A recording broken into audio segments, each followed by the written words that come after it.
안녕하세요. 미술과 표현 13번째 시간 디지털 세상 엿보기 2부를 설명할 조이쌤이에요. 오늘의 학습 목표는 사진의 특징과 기법을 알고 디지털 카메라의 촬영 원리와 표현을 이해할 수 있다. 영화, 애니메이션, 웹툰의 표현 특징과 기법을 이해할 수 있다입니다. 지금까지 우리는 디지털 매체를 활용한 다양한 영상 기법들을 살펴보았습니다. 무엇이 있었죠? 증강현실, 슬로우 모션, 비디오 프로젝터, LED 센서기, 비디오 설치, 디지털 영상, 소리 파장 등과 같은 다양한 기법들이 있었습니다. 그렇다면 이번엔 움직이지 않는 예술, 사진의 세계를 살펴보도록 하겠습니다. 우리는 즐겁고 소중한 순간을 기록하고 싶을 때 자연스럽게 카메라를 꺼내어 사진을 찍습니다. 지금 보시는 바와 같이 역사적인 현장을 기록하거나 일상의 삶을 기록하기도 하지요. 굳이 코소보 탈출이란 작품은 알바니아 피난소에서 이산가족들의 상봉 모습을 포착한 사진으로 난민들의 비참한 삶과 코소보 내전의 역사 현장을 기록한 작품입니다. 철조망 너머로 전달되는 아기의 위태로운 모습과 걱정스럽게 바라보는 가족의 표정, 겁에 질린 아기의 눈, 아기의 부드러운 피부가 거친 철조망과 대조적으로 느껴집니다. 일상의 삶을 기록한 김기창의 작품은 매우 재미있고 익살스러운 표정이 나타나지요. 사진의 여러가지 표현 기법 중 연출 사진을 보도록 하겠습니다. 왼쪽에 있는 할스만의 작품은 아주 재미있고 흥미로운데요.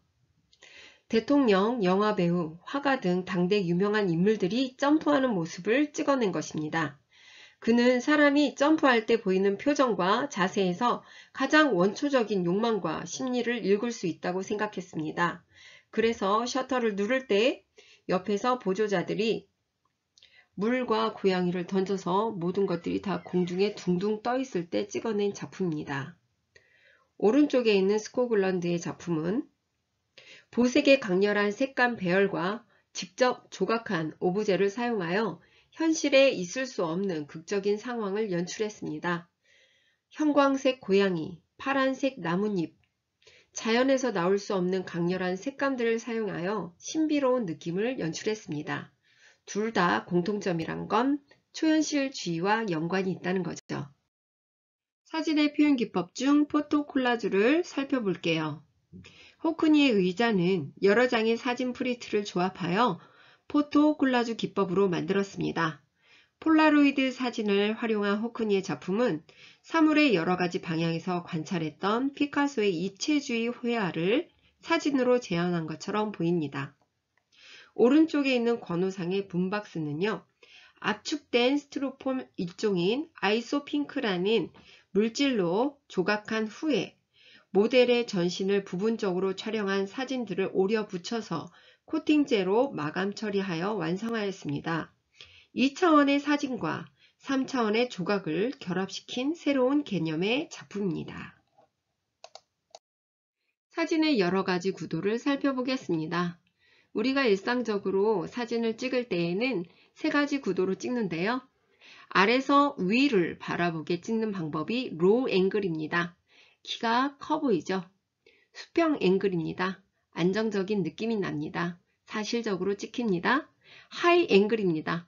위에서 아래로 찍힙니다. 눌린 느낌이지만 마치 예술적이고 뭔가 변화가 있어 재미있는 구도가 나옵니다.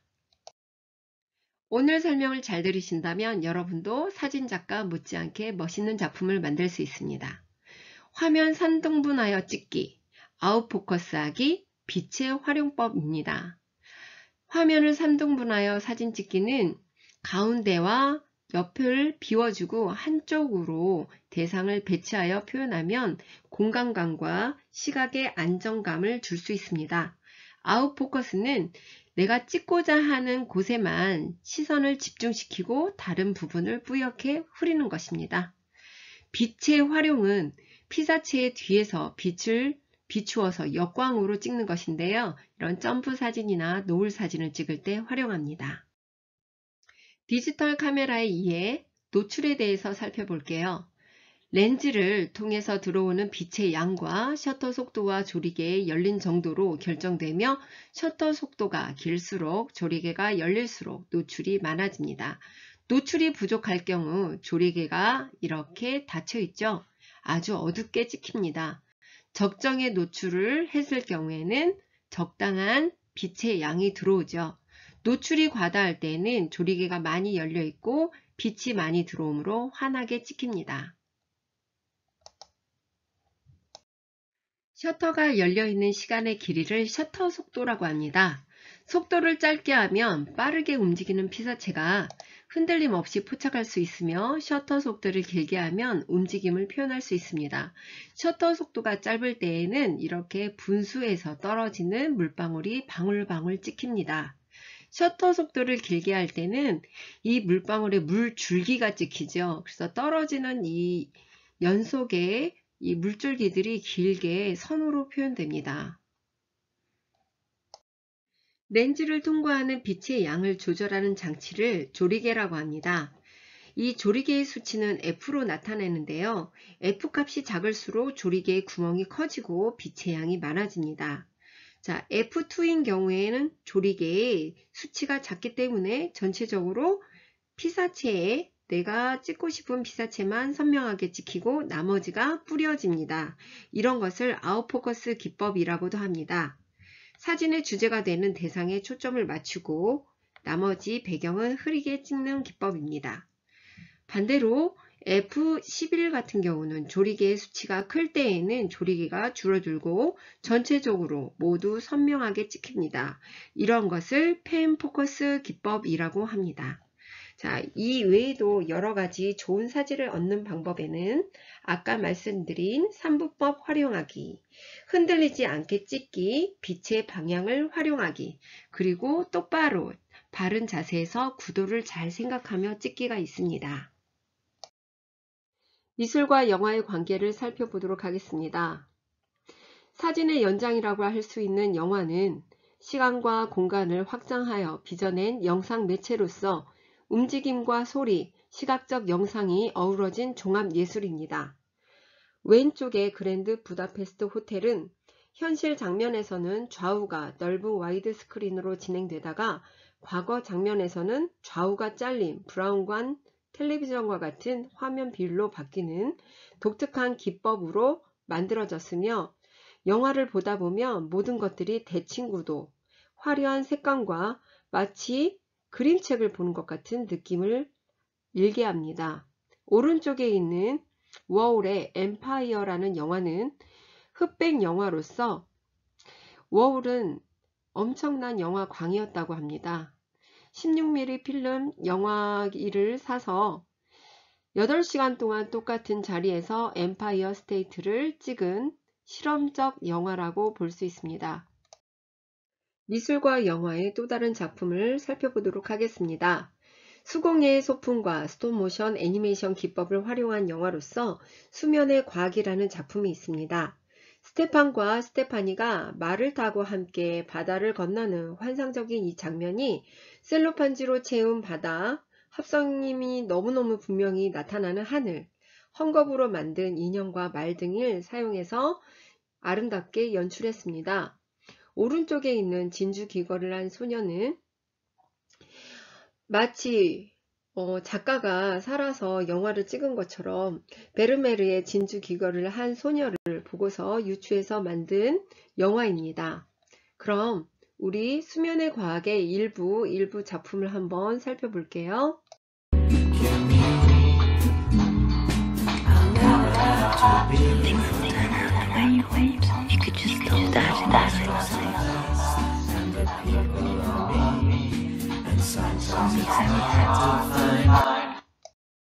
영화의 여러가지 촬영 기법에 대해서 살펴보겠습니다.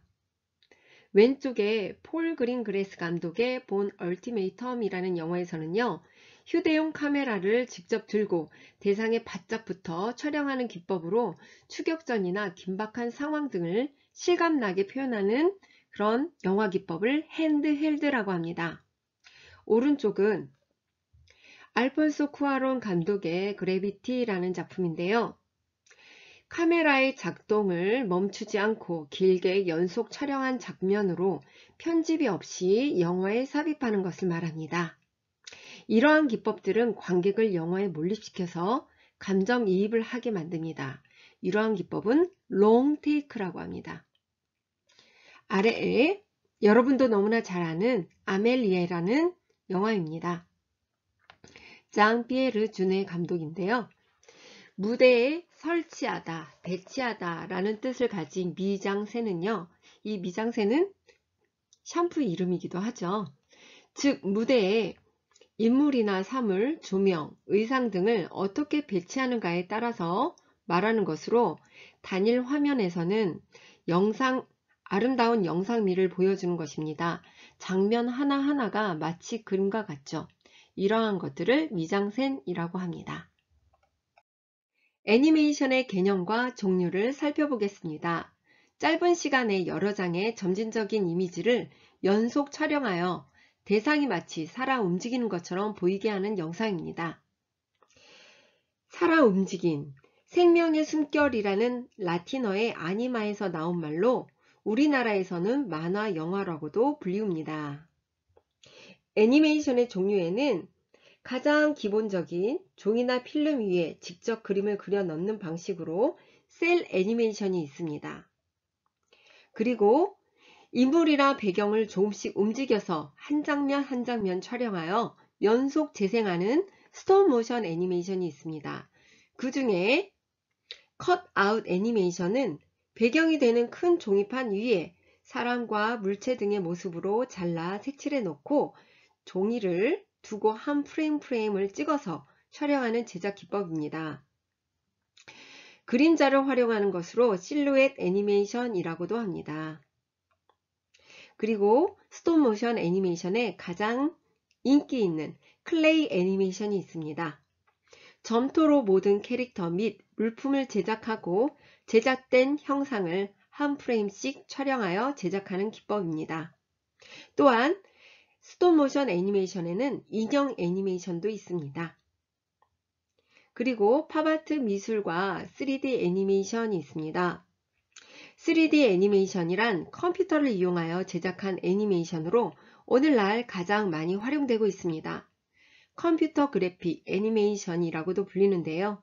셀 애니메이션보다는 인력과 비용이, 제작 기간이 많이 절감됩니다. 3D 애니메이션 그 외에도 여러 가지 애니메이션들이 있으니 참고하시기 바랍니다. 애니메이션의 종류 중에서 두 가지를 추가로 설명해 드리겠습니다. 첫 번째, 모래 애니메이션입니다. 라이트박스 위에 모래를 뿌리거나 손가락으로 그림을 그린 등 모래의 여러 가지 효과를 연출하는 기법으로 만들어진 애니메이션입니다. 페인트 온 글라스 애니메이션은 유리판 위에 물감으로 한 장면씩 그림을 그리고 촬영하고 다시 지우고 그리고 이렇게 반복하여 제작되는 애니메이션을 말합니다. 화면의 움직임이 마치 그림과 같아요. 웹툰의 활용을 살펴보도록 하겠습니다. 여러분들 핸드폰으로 웹툰 많이 보시죠? 웹 환경에서 상하 읽기로 빠르게 쉽게 볼 수 있는 만화를 말합니다. 뮤지컬이 된 웹툰이 있고요. 영화가 된 웹툰이 있고 드라마가 된 웹툰이 있습니다. 자, 여러분들은 어떤 웹툰을 좋아하시나요? 지금까지 배운 내용들을 정리해 보도록 하겠습니다. 비디오 아트입니다.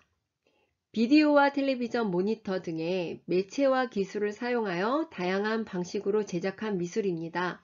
우리 수업 전에 제일 처음에 봤던 백남준의 작품 기억나시죠? 컴퓨터 아트입니다. 컴퓨터를 이용하여 2차원, 3차원의 시각적 표현을 목적으로 하는 미술입니다. 컴퓨터 그래픽, 가상현실, 아까 가상현실과 증강현실 설명했었죠? 가상현실은 가짜, 모든 것들이 가짜입니다. 그래서 VR이라고 합니다. 그리고 증강현실은 AR이라고 하죠. 실제 있는 작품에 거기에 가짜의 이미지를 넣어서 만든 것은 AR입니다. 웹아트, 인터랙티브 미디어 아트입니다. 여기에서 인터랙티브는 상호 소통하다는 의미입니다. 사진의 특성을 살펴보도록 할게요. 움직임의 포착, 일상이나 특정한 순간을 기록합니다. 그래서 특정한 순간은 아주 위대한 순간이나 기록하고 싶은 순간, 그리고 일상의 순간을 정지된 화면으로 저장하는 것을 사진이라고 합니다. 포토 콜라주는 2점 이상의 인쇄된 사진들을 하나의 대지에 오려 붙여서 새로운 이미지를 만드는 기법을 말합니다. 콜라주는 조합하다 라는 뜻이고요. 포토는 사진이니까 사진을 조합하다 이런 뜻입니다. 영화는요, 시간이 정지된 사진에 시간과 공간을 확장하여 빚어낸 영상 매체입니다. 미술과 영화 관계를 아까 설명했습니다. 애니메이션은 짧은 시간에 여러 장의 점진적인 이미지를 연속 촬영하여 대상이 마치 사람 움직이는 것처럼 보이게 하는 기법입니다. 자, 지금까지 공부했다면 이제는 문제를 풀어보도록 할게요. 확인평가입니다. 1번, 2점 이상의 인쇄된 사진들을 하나의 대지에 오려 붙여 새로운 이미지를 만드는 기법은 무엇일까요? 여기에 사진 기법이라고 그랬으니까 포토가 들어가겠죠. 그리고 여러 가지를 붙였다고 그랬으니까 콜라주가 들어가서 포토 콜라주가 되겠습니다. 2번, 피사체를 밑에서 올려다보며 아래쪽에서 올려다보며 촬영하는 구도로 위압적이고 권위적인 느낌을 주는 사진 구도는 무엇일까요? 로우 앵글, 수평 앵글, 수직 앵글, 하이 앵글, 사성 앵글 중에서 정답은 아래에서 위를 쳐다보니까 로우 앵글입니다. 정답은 1번이겠죠. 오늘은 디지털 세상 엿보기에서 영상, 미디어 매체, 사진, 애니메이션, 각종 영화들을 살펴보았어요. 자, 좀 영상 때문에 길어진 감이 있지만 열심히 들어준 여러분들에게 정말 감사의 말씀 전합니다. 다음 시간에 또 만나요.